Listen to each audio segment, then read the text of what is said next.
안녕하세요. 2월의 선관 이월입니다. 오늘은 플렉스한 분이시죠. 바로 유아인 씨입니다. 오늘은 유아인 씨의 관상과 사주 같이 살펴보도록 할게요. 연예인 분들 중에 각자의 개성을 잘 살리시는 분들이 참으로 많습니다. 하지만 독보적으로 개성이 뚜렷하고 강하신 분인데요. 유아인 씨는 어디로 튈지 모르는 장난꾸러기 같은 느낌이 참으로 많이 풍깁니다. 그래서인지 유아인 씨의 무령을 살펴보고 관상을 살펴보면 헌터의 느낌이 많이 보여지는 것을 확인할 수가 있습니다. 유아인 씨를 보면서 토끼상 같다 혹은 사슴상 같다 라고 느끼시는 분들은 많지 않을 수가 있습니다. 유아인 씨의 무령은 바로 표범입니다. 유아인 씨의 광대와 이마를 같이 살펴보면 표범이라는 것을 확인할 수가 있는데요. 눈빛에서부터 독특한 아우라가 풍겨 나오는 것을 확인할 수가 있습니다. 많은 분들 표정으로 그리고 분위기, 연출에 따라서 눈의 기운이 다각도로 변하는 것을 확인할 수가 있습니다.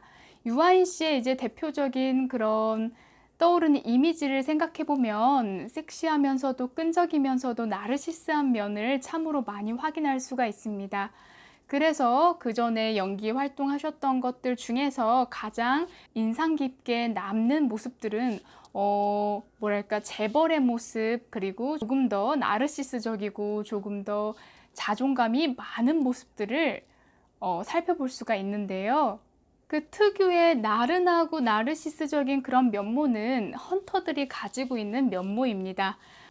동물의 왕국을 보면 사자나 표범류의 헌터들을 살펴보면 배가 고프지 않으면 이렇게 다른 먹잇감들이 지나가더라도 구경을 하고 있거나 가만히 있습니다. 그리고 하품을 하고 배가 고프기 전까지는 굉장히 나른하고 여유 있는 모습을 많이 보여주다가 배가 급격하게 고프기 시작하면 사냥을 하면서 헌터의 모습들이 제대로 보여지곤 하는데요. 사냥을 할 때 되면 굉장히 눈빛이 매서워지기도 합니다. 그 전까지는 굉장히 나른하고 여유가 있다라면 사냥을 할 때면 굉장히 돌진적인 모습들을 확인할 수가 있습니다. 그래서 그러한 나르시스적인 그런 면들을 보여주는 역할을 할 때 관객들 그리고 이렇게 시청하는 여러분들 또한 그 모습에 많이 이입이 되기도 했을 것이라고 생각이 들어요. 그래서 유아인 씨의 무령을 살펴보면 표범상의 헌터의 상입니다. 유아인 씨의 관상을 살펴보면 가장 눈에 띄는 곳이 한 군데가 있습니다. 다들 보시면서 맞아, 저 부분이 눈에 띄긴 했어 라고 생각이 드실 수 있는데요. 바로 입술입니다. 유아인 씨 같은 경우는 입술이 많이 도톰한 편에 속합니다. 입술은 활동력을 뜻하고 그리고 식욕 그리고 성욕 이런 정력적인 부분들을 많이 관할하는 부분이 바로 입술입니다. 그래서인지 입술이 크고 두꺼우신 분들 중에 섹시 미녀 스타들이 참으로 많아요. 외국에서는 안젤리나 졸리 씨가 있고 또 한국을 살펴봤을 때는 대표적인 섹시 미녀이죠. 김혜수 씨를 떠올릴 수가 있는데요. 유아인 씨 또한 입술이 두툼하고 크기 때문에 섹시한 면이 많이 부각되기도 합니다.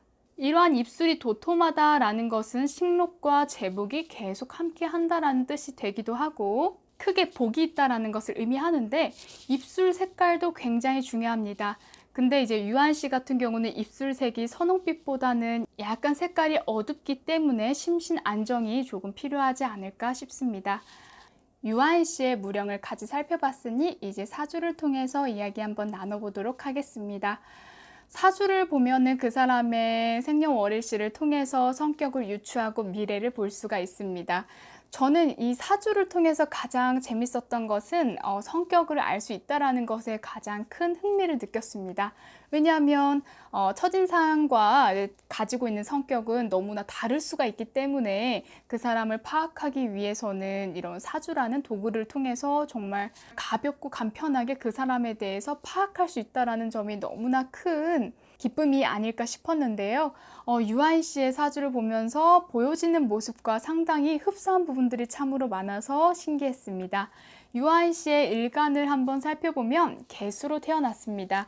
개수는 물의 음의 속성으로 옹달샘이나 시냇물 강가를 뜻합니다.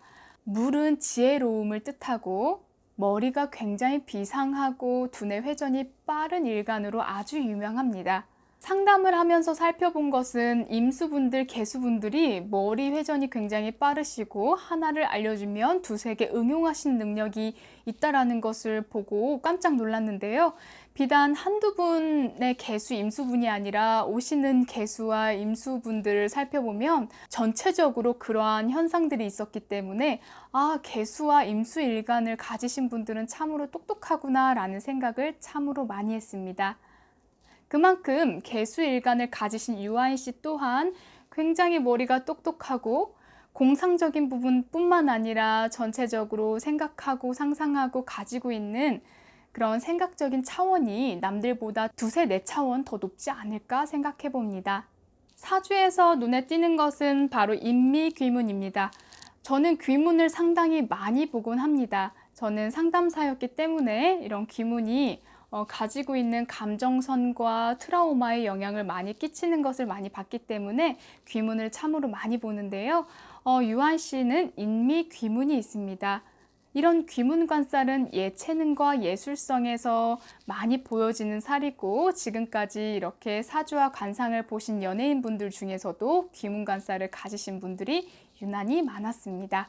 마찬가지로 유한 씨 또한 인미귀문을 가지고 있으시기 때문에 가지고 있는 그런 예체능과 예술성을 통해서 꽃을 피우는 직업인 지금의 연예인 직업이 참으로 잘 맞지 않을까 싶습니다. 이런 귀문도 장점이 매우 많지만 단점이 하나 있다면 바로 감정 기복입니다. 감정을 이제 컨트롤하기 좀 어려우신 분들도 많지만 이러한 감정을 폭발적으로 끌어내서 그것을 예술, 연기로 표현하신다면 가지고 있는 인미귀문 관살의 흉사를 많이 완화시킬 수가 있습니다. 그래서 저는 이렇게 귀문을 가지신 분들은 예체능 예술성 쪽으로 직업을 바꾸셔서 혹은 가셔서 가지고 있는 끼와 흥을 많이 폭발하셨을 때 살아있는 그런 가치를 많이 느끼시지 않을까 싶은데요. 유한 씨 또한 이런 귀문으로 연기 생활을 하는 데 있어서 천직이 아닐까 싶습니다. 물론 다양한 예술성이 있으니까 다양한 예술성을 탐색해보는 것 또한 좋습니다. 일주가 개미 일주입니다. 개수 입장에서의 이 미토는 편관이자 칠살이기 때문에 앉아있는 자리가 상당히 위태롭고 불편한 모양새입니다. 미토는 토의 기운이고 일간은 물의 기운입니다. 그래서 토국수가 발생하기 때문에 앉아있는 자리가 위태롭고 불편하다라고 이야기를 드렸는데요. 이런 편관에 이제 앉아있으신 분들의 특징이 불안이 조금은 높고 섬세하고 예민한 성향들이 참으로 많습니다. 그리고 관이기 때문에 자신만의 원칙이 확실한데 그 원칙이 어긋나게 되면은 그 원칙이 어긋나는 거에 대해서 받아들이기가 많이 어려워하시고 강박적인 사고도 많이 보여지곤 합니다. 미토의 양은 순한 양입니다. 건드리지 않으면 굉장히 순한 양인데 건드리면 폭발하게 되는데 그 한 번 폭발하는 것이 대단할 수가 있습니다. 개미일주는 음의 성향이라서 유한 씨께서 많이 섬세하고 예민하고 부드러운 느낌을 많이 가지고 있는 분이라는 것을 유추할 수가 있는데요. 겉으로는 강해 보일지 몰라도 사실 속으로는 걱정과 근심을 많이 안고 있으시는 분이기 때문에 이런 신경성에 관련된 질병으로부터 조심해야 할 필요가 있습니다. 생각보다 유한 씨께서는 이제 번민도 많으면서도 다양한 인생관, 그 풍부한 인생관을 가지신 것으로 보여집니다. 종교와도 인연이 깊으시니 종교 공부도 해보시면 참으로 좋을 것 같습니다. 마음을 잘 다스리고 수련한다면 세상에 빛이 되고 그리고 도움을 많이 주실 수 있는 분이라고 보여집니다. 오늘은 유한 씨의 관상과 사주를 같이 살펴봤는데요. 재미있게 시청해 주셔서 너무 감사합니다. 오늘도 좋은 하루 보내세요. 2월이었습니다. 감사합니다.